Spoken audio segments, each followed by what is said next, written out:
Hey guys, welcome back to Dating to Win. And today's episode is for the men out there who didn't just live through a breakup, but they grew up in one. So if your parents got divorced or never even made it down the aisle, this is the episode for you. Because let's be real, being a product of divorce can affect the way you love, the way you trust, and the way you build relationships, even if you've never connected all the dots before. You might not realize it, but your fear of commitment, your habit of pulling away when things get too real, your instinct to keep emotions bottled up, all of that might trace back to how you saw love modeled or not modeled growing up. And the first step to fixing it is to understand where it came from. So here's the truth. When your parents split, it didn't just change the family dynamic, it changed the blueprint you were building in your mind on how relationships are supposed to be. Maybe you saw yelling, silent treatment, cheating, mistrust. Maybe you saw two people who just quietly gave up. Or maybe one parent disappeared and the other struggled to hold it all together. I know in the neighborhoods I grew up in, I saw that one quite a bit. Whatever you witnessed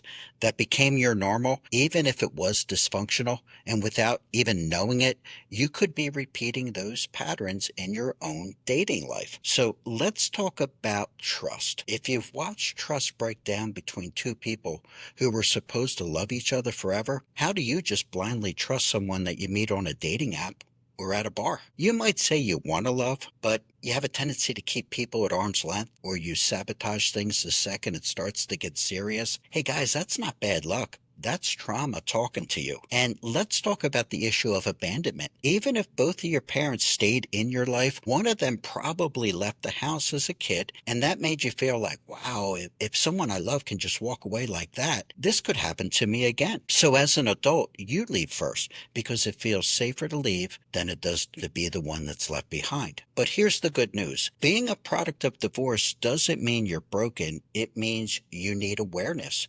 You're not doomed to fail at love, but you do need to understand that your relationship habits didn't appear out of thin air. So I want you to ask yourself these questions. First one, do I expect relationships to fall apart eventually? Do I find it hard to open up and stay emotionally available when I'm in a relationship? Do I avoid conflict, or do I create it just to feel in control? These are the questions that can change the game for you. And here's how you start winning in love and not repeating the past. The first thing you need to do is acknowledge your story. You're not weak for admitting that divorce affected you. You're wise to seek the link. You need to learn what's healthy in a relationship and what a healthy relationship actually looks like. Not just what you saw growing up, but what it should be. Respectful, have communication, emotional security. And the last thing is you need to talk it out, whether it's through therapy or journaling or conversations with trusted friends. This isn't a soft approach. This is a strong approach. And guys, this is how you heal. To give love a chance when something feels so good to be true, don't run. Ask yourself, is this feeling unfamiliar, or is this just healthy? Is this a good relationship in the making? Your past shaped you, but it does not have to define you. You don't need to carry your parents' story like a weight on your back for the rest of your life. You get a chance to write your own story. You get the opportunity to love differently. You get the opportunity to show up better and to build something stronger, because you know what was wrong and you don't want to repeat it. And in some respects, maybe that's a gift, guys. And the most important thing is grasping all that is such a powerful concept. How can it not help you in your life? So if this message hit home today, take a moment to reflect on it. If you've been dating with walls up or avoiding real connection, maybe you know why now. And if today's episode helped, do me a favor, share it with someone who needs to hear it. And make sure you follow the podcast so you don't miss a single episode. All the links are below the video, and we also have the show notes below. Remember, this is Dating to Win. You're not dating to survive. You're dating to be happy and to live a joyful life. So thanks for tuning in, and I'll see you next week.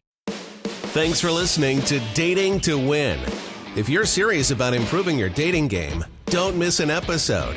Hit the subscribe button or go to youtube.com/datingtowin25. Good luck out there, and we'll see you on the next episode of Dating to Win.